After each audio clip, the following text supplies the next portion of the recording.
Right, so why people even talk like he the best at, he didn't even fight at 135 yet. Right. He didn't even have power at 126, 30 or none of that. He is good. Okay. How can you, all that's just okay. Think when's that fight between him and Teofimo Lopez if they fight? If they fight, I think Shakur win. I think Shakur wins. This reason, Teofimo Lopez, we've seen him at his best, but he typically brings out his best characteristics when he's back against the wall and he's counted out. And he's going to be counted out in this fight. By and large, people are going to side with Shakur in this fight to win the fight because he's the more consistent fighter, he's the more class fighter overall. Boxing professionals have shared mixed opinions ahead of the potential matchup between Shakur Stevenson and Teofimo Lopez. Gervonta Davis expressed frustration while discussing Stevenson, questioning why he is treated like an established champion before fully proving himself at the highest level. Davis suggested that reputation alone means nothing in elite competition and implied that true respect is earned only after facing and defeating top-level opponents inside the ring. 35 contemporaries have a lot to say these days. Shakur Stevenson, well, of course he's now at 135 after all that stuff, and then Devin Haney. Right, so why people even talk like he the best at, he didn't even fight at 135 yet. Right. He didn't even have power at 126, 30 or none of that. He is good. Okay. How can you, all that's just okay. How can you stop people that can actually hit? No matter all that boxing, you going to get hit. Paulie Malignaggi and Chris Algieri analyzed the upcoming showdown, offering insight into both fighters' strengths and public perception. Paulie pointed out that Lopez often receives criticism and is sometimes underestimated because Stevenson enjoys greater popularity, a larger fan base, and more media exposure.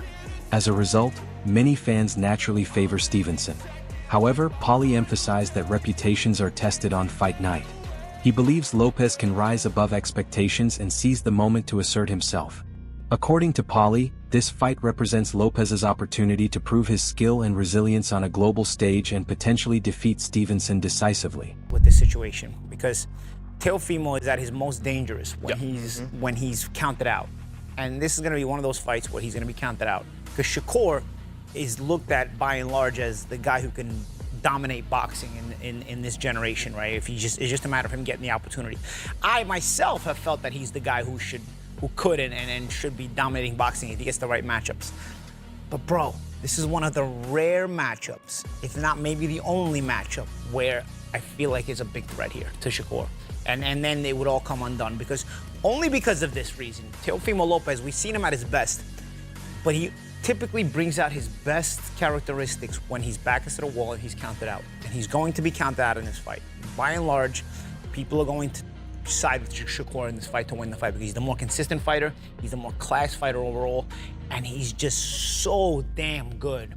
But Teofimo has a way, when you're so damn good and he knows you're so damn good and everybody feels like you're gonna beat him, there's just something about Teofimo, man. He brings out a different level and somehow supersedes that guy who is that damn good. I've seen it. We've seen it already. I'm not saying anything that anybody else hasn't already seen, okay? I'm just stipulating it.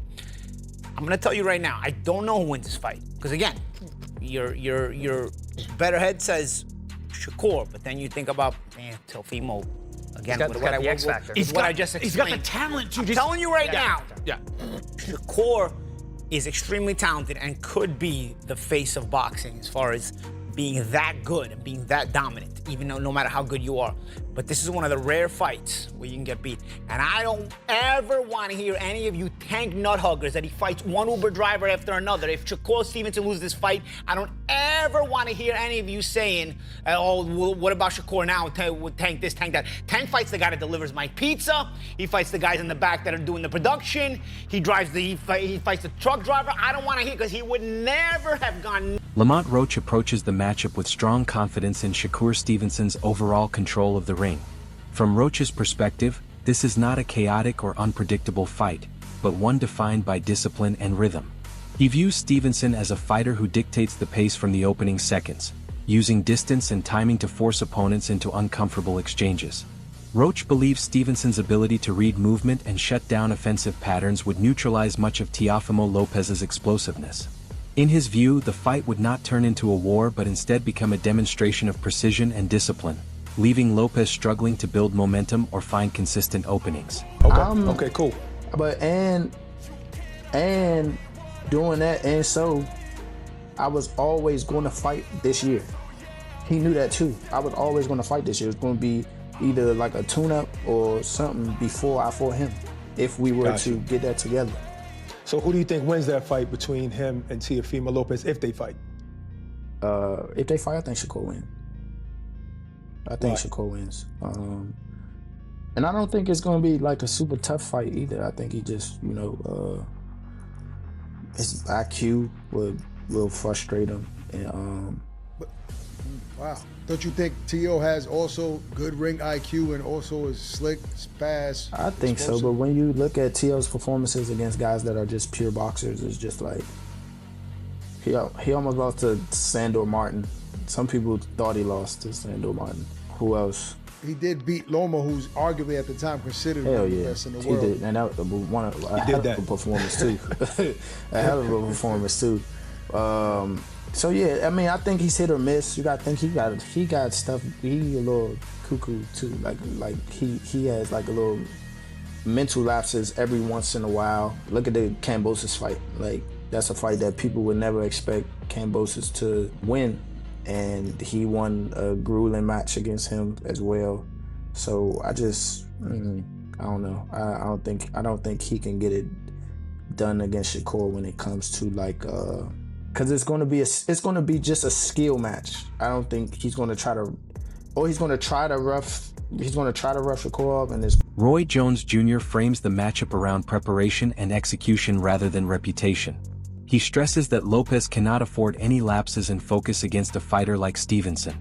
Jones explains that Stevenson excels when opponents hesitate or lose structure, quickly capitalizing on mistakes with clean counters and superior positioning. According to Jones, if Lopez enters the fight without peak discipline and sharp instincts, Stevenson will gradually break him down through accuracy and movement. While Jones acknowledges Lopez's talent, he emphasizes that talent alone is not enough. Against a calculated fighter like Stevenson, every round matters, and once momentum shifts, it becomes extremely difficult to regain control. Man, how does Shakur beat Teo and vice versa? Stylistically, how does Teo beat Shakur? Stylistically, Teo got to go in and go for broke. He got to go gamble. He got to take some, get some, and that's just the only way to win. He stays outside of boxes. Shakur gonna pick him apart. Shakur's a polished boxer with some of the best speed in the game right now, and he's a defensive-minded fighter, which is very smart. It's hard to hit him. He makes you gamble to hit him, and he's gonna be a tough one to deal with. But if Teofimo is willing to gamble to beat him, then Teofimo can definitely. Rolando Raleigh Romero offers a different perspective, labeling the fight a true 50-50 contest. He bases this assessment on the fact that both fighters have reached championship level and proven themselves against elite competition. Romero believes neither Stevenson nor Lopez enters the fight as an underdog in terms of ability. Instead, he sees contrasting styles that could determine the outcome depending on who imposes their game first.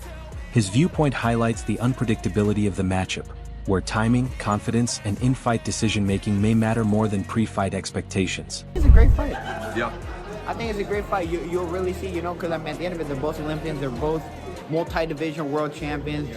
Teo is an incredible fighter. Shakur is an incredible fighter. Shakur has a really high boxing IQ and a very. Shakur coming out. I'm telling you, it's got to be a good. Gary Antoine Russell focuses on a specific version of Teofimo Lopez rather than the fighter as a whole. He references Lopez's performance against Vasyl Lomachenko as the blueprint for success. Russell explains that when Lopez applies pressure while remaining composed, he becomes a difficult opponent for anyone. In that form, Lopez controls the center of the ring, dictates exchanges, and limits his opponent's ability to reset. Russell believes that if Lopez brings the same intensity and confidence, he can disrupt Stevenson's rhythm and prevent him from settling into a defensive groove. While acknowledging Stevenson's skill, Russell suggests that Lopez has shown he can rise to elite challenges when fully locked in mentally. To play out in the ring. It's 50-50. In order for you to participate in this sport, you gotta have a high level of confidence. I feel like both of them has a high level of confidence, Teofimo Lopez and Shakur Stevenson, but styles make fights. Naturally, I think Teofimo Lopez is stronger than Shakur. Naturally, I think he has more athleticism than Shakur. And he got a good IQ on the sport itself. But Shakur, I feel like he's a more smarter fighter. He's a more technical fighter. You know, I'm not saying that he's a square or he's just a textbook fighter, but he's seasoned, he's poised. I feel like mentally he's more mature. Like, he don't go outside of the boundaries on taking risks.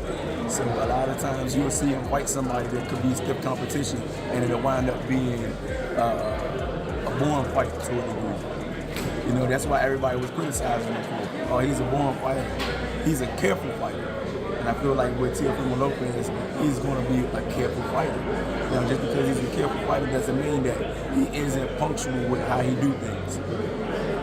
I think Shakur, he got a lot of this arsenal that he can use to make him be victorious as well as Teofimo Lopez. You know what I mean? So it's a 50-50 fight, and it depends on what fighters show up the night of the fight. Right. You know, but if I had to give you my whole honest truth, if Teofimo Lopez show up and is ready to fight just like how he fought Lomachenko,